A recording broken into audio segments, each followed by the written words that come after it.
दोस्तों, ये कहानी एक ऐसे आदमी की है जो दिन रात सिर्फ काम करता था, जिससे उसे अपनी निजी जिंदगी के लिए भी समय नहीं मिलता था। लेकिन एक दिन उसकी किस्मत ऐसी बदलती है कि उसे एक जादुई रिमोट मिल जाता है, जिससे वह समय को रोककर कुछ भी कर सकता था। मूवी की शुरुआत में हम चमन लाल को देखते हैं, जो एक इंजीनियर है। वह अपनी पत्नी गुलाबी और अपने 2 बच्चों लाली और नूनू के साथ रहता है। इसके बाद हम देखते हैं कि चमन लाल जिस कंपनी में काम करता था, वहाँ उसका बॉस मदन लाल उससे जमकर काम करवाता था। इसी वजह से चमन लाल अपनी फैमिली के साथ ज्यादा समय नहीं बिता पाता था। यहाँ तक कि उसकी पत्नी गुलाबी भी उस पर गुस्सा करती थी, क्योंकि वह उसके साथ समय नहीं बिता पाता था। अगले दिन जब चमन लाल अपने ऑफिस जाता है, तब मदन लाल उसे एक ऑफर देता है, जिससे चमन लाल की जिंदगी बदल सकती थी। उसका बॉस उसे बताता है, तुम्हें एक जापानी कंपनी के होटल को रीडिजाइन करना है। अगर तुमने इस प्रोजेक्ट को पूरा कर लिया तो मैं तुम्हें अपनी कंपनी में पार्टनर बना लूंगा। ये सुनकर चमन लाल बहुत खुश हो जाता है और इस प्रोजेक्ट को पूरा करने के लिए हाँ कह देता है। तभी उसे याद आता है कि आज उसे अपनी फैमिली के साथ बाहर घूमने जाना था। रात को जब चमन लाल अपनी फैमिली के साथ बाहर डिनर के लिए जाता है, तब भी वह अपनी फैमिली को टाइम देने की बजाय अपने बॉस के साथ फोन पर लगा रहता है।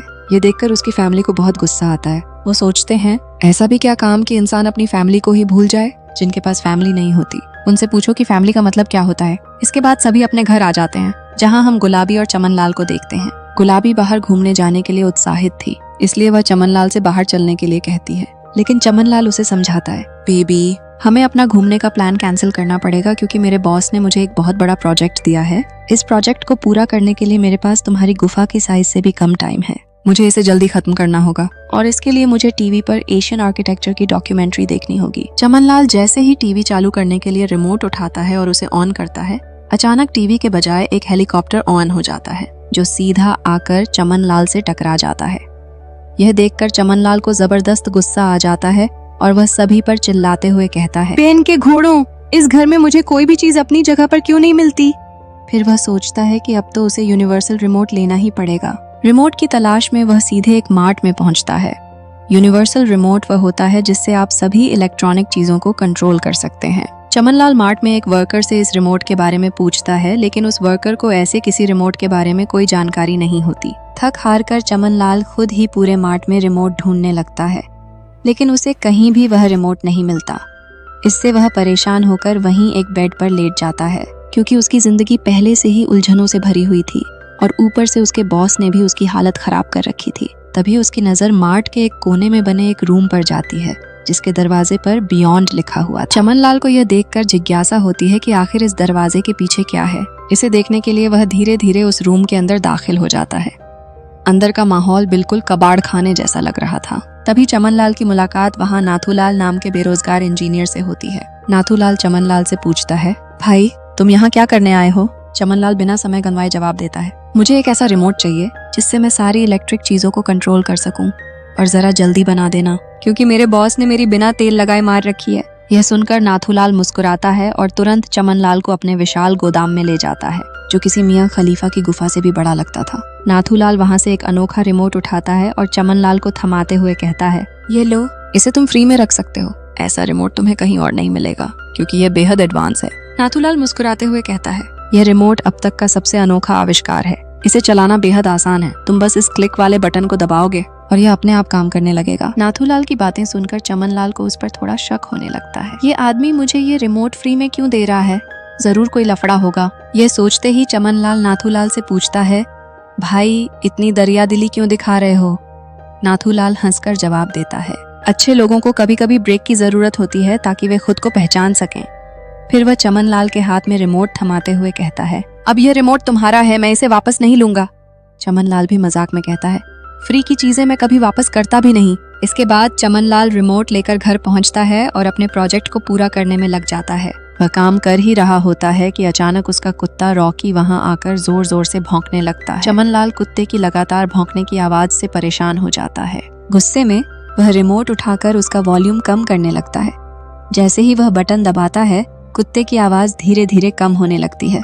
यह देखकर चमन लाल हैरान रह जाता है। ये किस तरह की बवाल चीज है? उसे अपनी आंखों पर यकीन नहीं होता। वह सोचता है, कहीं मैंने सर्दी जुकाम की ज्यादा दवाई तो नहीं पी ली, क्योंकि बेचारे चमन लाल को अक्सर सर्दी जुकाम बना ही रहता था। इसके बाद वह अपने कुत्ते रॉकी को बाहर टहलाने और पोटी करवाने ले जाता है, लेकिन रॉकी को तो मस्ती सूझ रही थी। वह पोटी करने के बजाय इधर उधर उछल कूद करने लगता है। चमन लाल के पास इतना टाइम नहीं था, इसलिए वह रिमोट का फास्ट फॉरवर्ड बटन दबा देता है।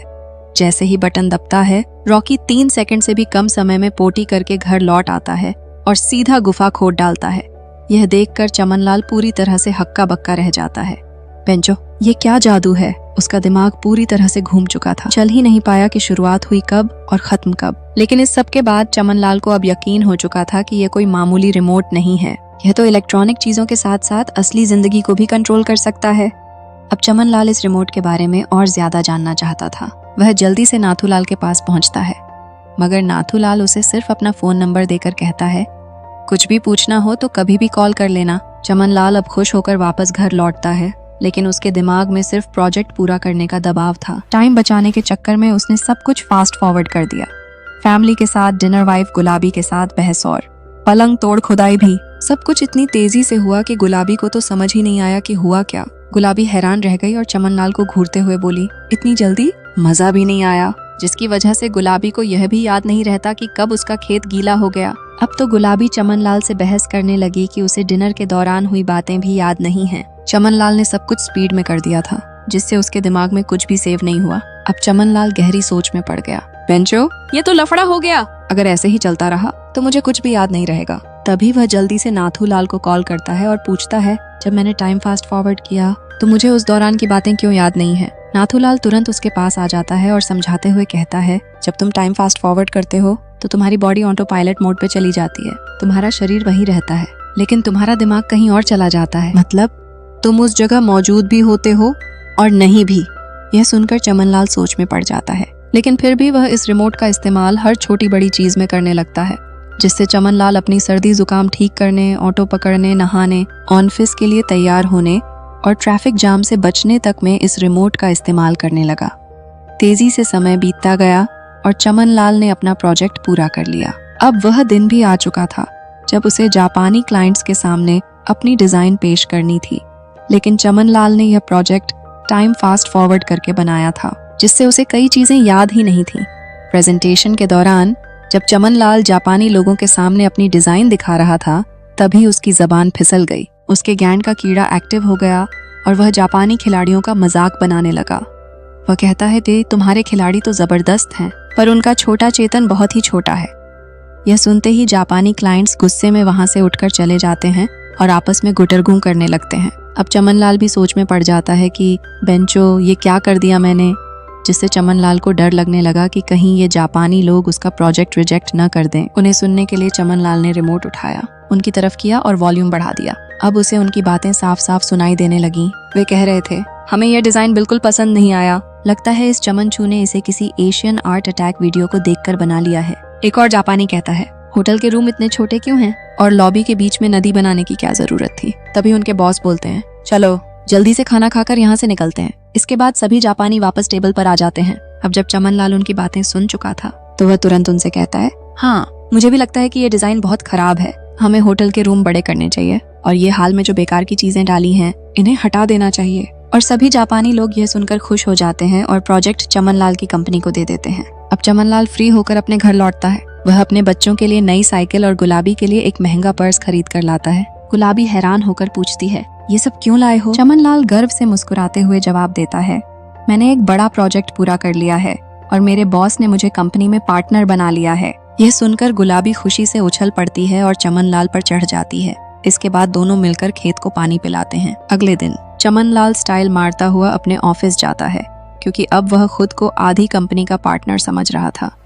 लेकिन जैसे ही चमनलाल अपने बॉस के सामने पहुंचता है, उसका बॉस उसे बताता है, अभी तुम्हें पार्टनर नहीं बनाया गया है। पहले जापानी कंपनी के होटल का स्ट्रक्चर और डिजाइन पूरा करो, फिर इस पर विचार करेंगे। यह सुनकर चमनलाल गुस्से से तिलमिला जाता है, क्योंकि उसे पता था कि इस प्रोजेक्ट को पूरा करने में 3 से 4 महीने लग जाएंगे। और दूसरी दिक्कत ये थी कि उसने पहले ही गुलाबी को अपने प्रमोशन की खबर सुना दी थी। गुस्से में चमनलाल रिमोट उठाता है और अपने बॉस को पॉज कर देता है। फिर वह उसे दबाकर पीटने लगता है और गुस्से में उसके मुंह के सामने पाद भी मार देता है। अगर आपके पास ऐसी पावर होती तो क्या आप भी अपने बॉस के साथ ऐसा ही करते?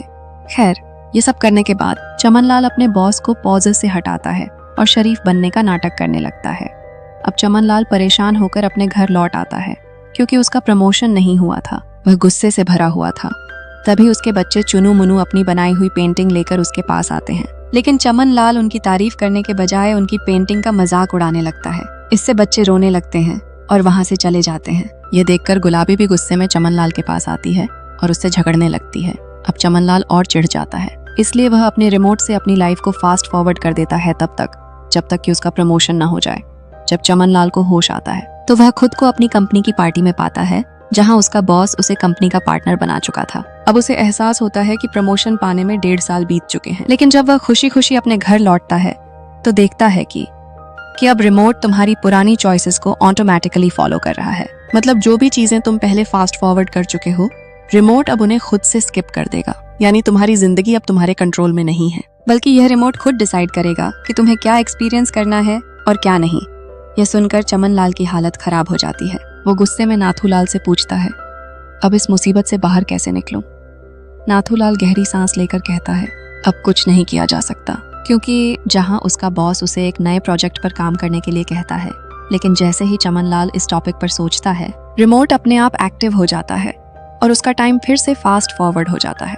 अब चमन लाल खुद को कुछ साल आगे पाता है। वो अब और भी बड़ा आदमी बन चुका था। उसके पास दौलत, शोहरत, सब कुछ था। लेकिन जब वो अपने घर आता है तो देखता है कि गुलाबी उसे इग्नोर कर रही है। बच्चे उसे पहचानते तक नहीं और उसका वजन भी काफी बढ़ चुका है। वो समझ जाता है कि इस रिमोट ने उसकी जिंदगी से सारे जरूरी पलों को स्किप कर दिया है और उसने अपने परिवार के साथ बिताने वाला वक्त हमेशा के लिए खो दिया। गुस्से और दुख में चमन लाल फिर से नाथूलाल के पास जाता है और कहता है, मुझे मेरी पुरानी लाइफ वापस चाहिए, इस रिमोट से पीछा छुड़ाओ। नाथूलाल मुस्कुराते हुए कहता है, अब कुछ भी नहीं किया जा सकता चमन, अब तुम्हारी जिंदगी खुद बइताएं खुद आगे बढ़ती रहेगी और तुम बस एक दर्शक बनकर इसे देख सकते हो। यह सुनकर चमन लाल की आंखों में आंसू आ जाते हैं। अब चमन लाल को जोर का झटका लगता है। वो देखता है कि उसकी प्यारी गुलाबी अब किसी और की पत्नी बन चुकी है और उसके अपने ही बच्चे अब उससे दूर दूर रहते हैं। ये सब देखकर चमन लाल के दिल पर गहरी चोट लगती है और वो अपनी पिछली गलतियों को याद करने लगता है। उसे एहसास होता है कि उसने अपने करियर और पैसों के पीछे भागते भागते अपनी असली खुशियों को खो दिया है। गुस्से और दुख में वो जल्दी से उस रिमोट को निकालता है और बार बार उसे बंद करने की कोशिश करता है, लेकिन वो रिमोट अब उसकी जिंदगी पर पूरी तरह कंट्रोल कर चुका था। अब चमन लाल कुछ कर भी नहीं सकता था। वो बस देखता रहा कि उसकी जिंदगी बिना उसके कंट्रोल के आगे बढ़ती जा रही थी।